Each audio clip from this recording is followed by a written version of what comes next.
কখনোই ক্ষমা করব না, আর না ক্ষমা করার কোনো এখতিয়ার আমার কাছে রয়েছে। এই কথা বলেছেন অপু বিশ্বাস। অপু বিশ্বাস রিসেন্টলি একটা মিডিয়ার সামনে এই কথাগুলো বলেছেন।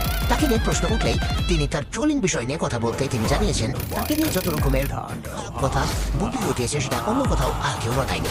আর এই বিষয়ের জন্য তিনি কখনোই বুবলিকে ক্ষমা করবেন না, আবার তিনি ক্ষমা করার কোনো এখতিয়ারও রাখেন না বলে জানিয়েছেন।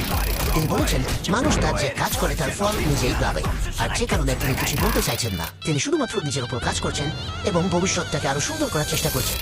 তিনি বলেছেন এসব দ্বন্দ্বে তিনি আর জড়াতে চান না। যার যেমন ভালো লাগবে সে সেটা রটাবে, তার বিচার অবশ্যই হবে, কিন্তু সেই বিচারটা তিনি নিজে করতে চান না, সময় এবং লোকে তাকে বলে দেবে।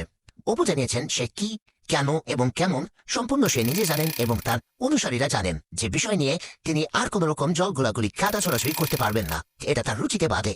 এখন যার রুচি বিকৃত সে এই বিষয়গুলো নিয়ে আরো নানান রকমের ঘোলাগুলি করবে। বাদ বাকি বুবলিকে নিয়ে অপুর এই কথা আপনি কিভাবে দেখছেন অবশ্যই কমেন্টে জানিয়ে দেবেন।